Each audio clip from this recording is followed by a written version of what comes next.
Hello everyone, welcome to Astrocosmos.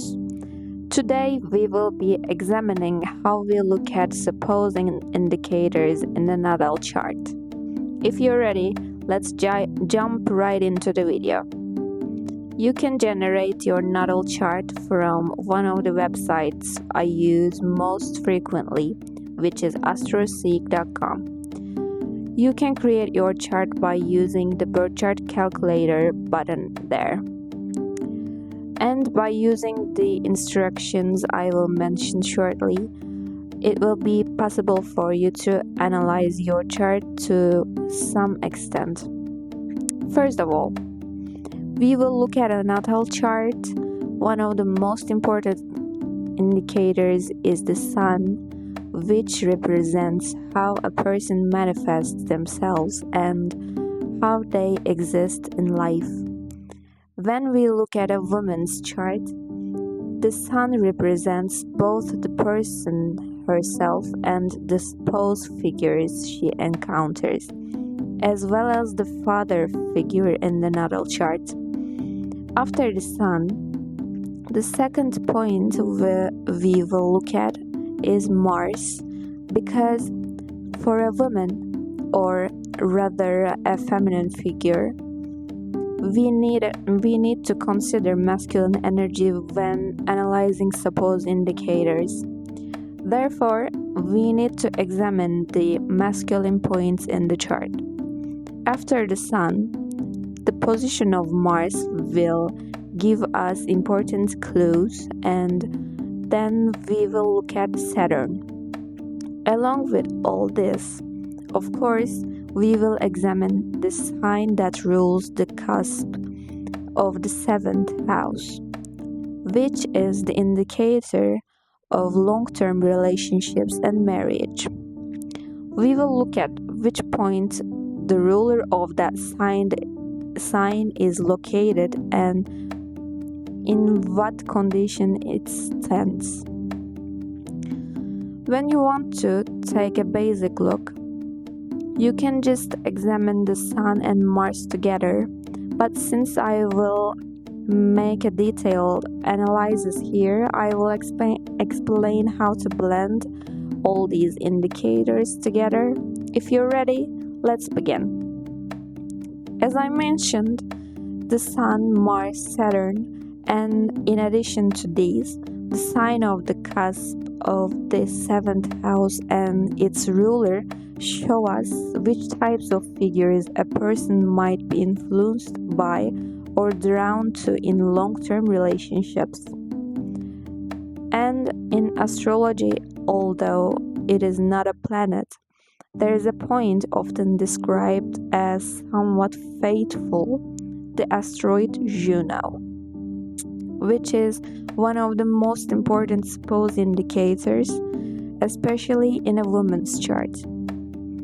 The location of Juno in the chart is one of the most significant supposed indicators.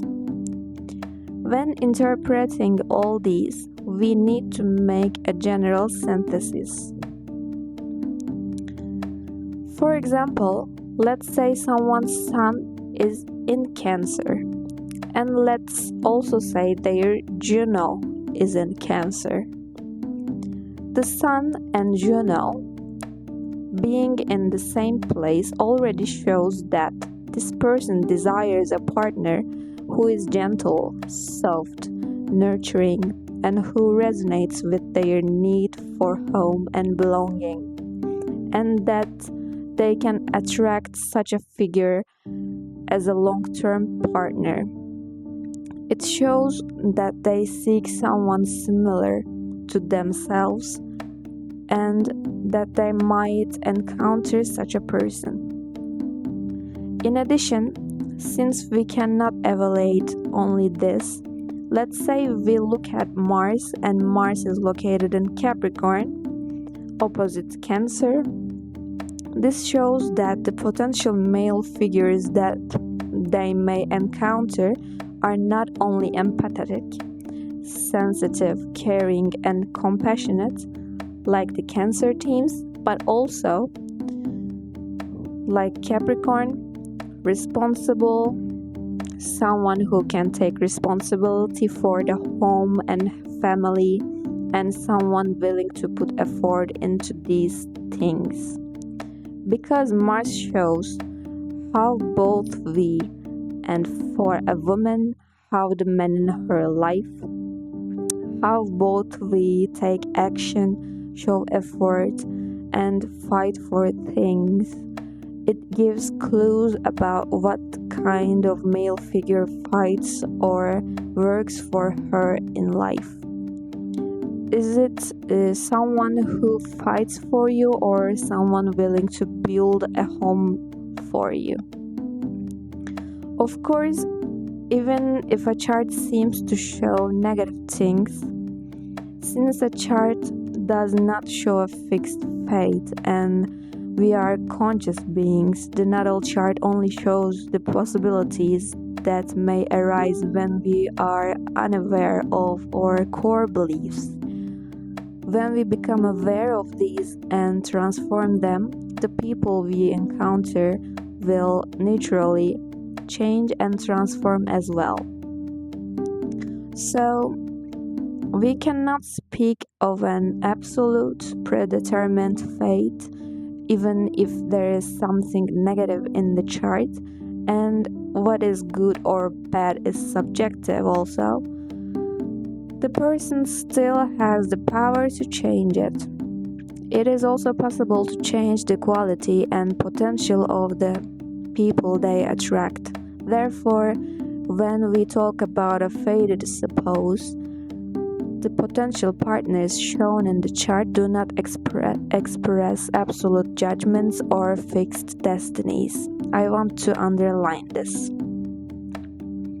In addition to the previous example, when we come to Saturn represents mature figures in our lives.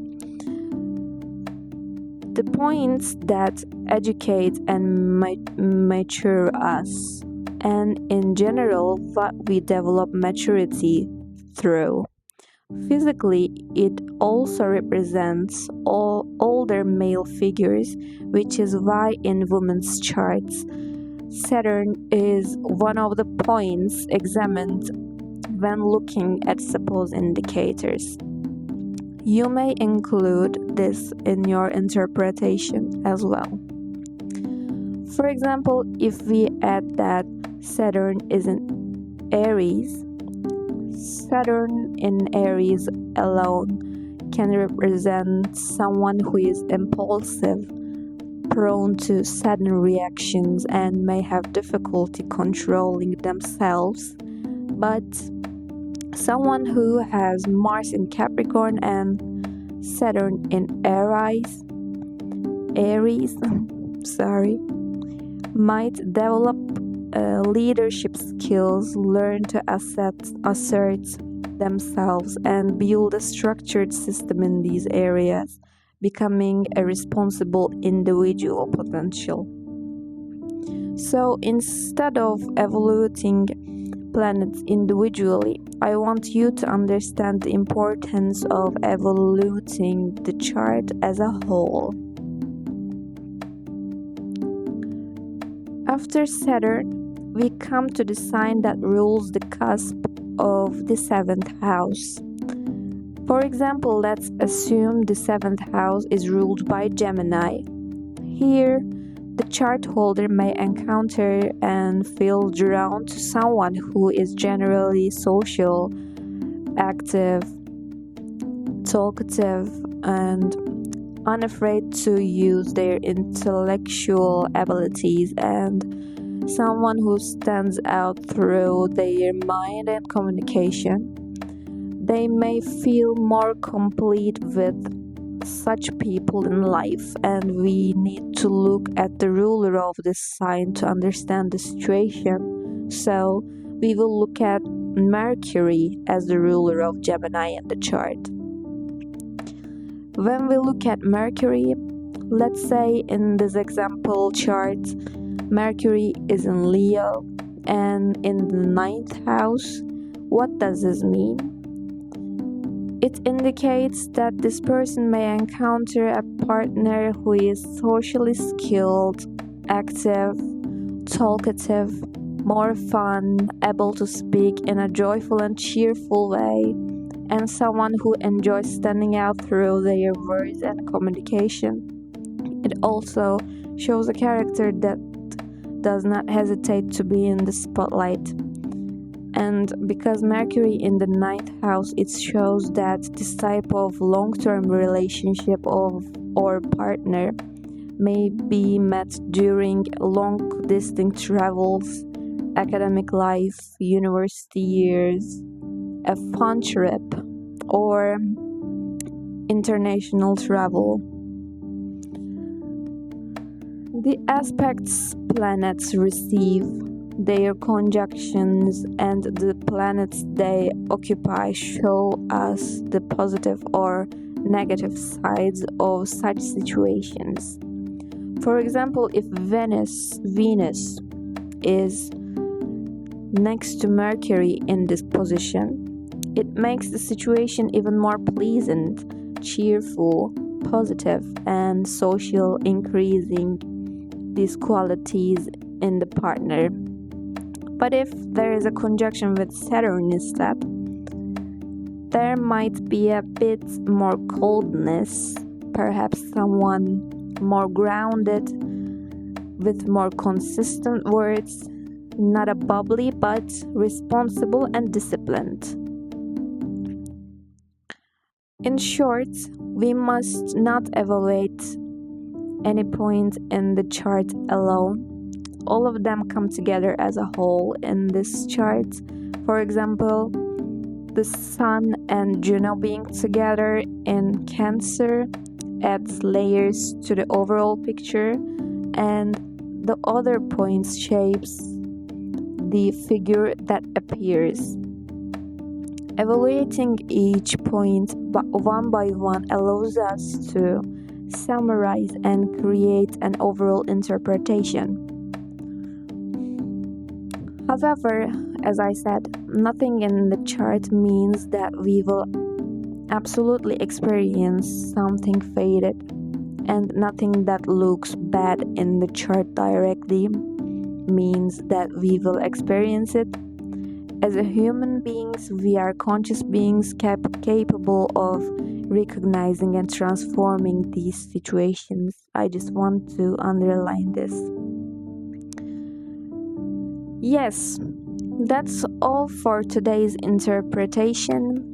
I'm waiting for you to write your planets and what you are curious about in the comments regarding this topic. And let me know what topic we should discuss in the next videos. See you in the next video. Thank you for watching. Goodbye.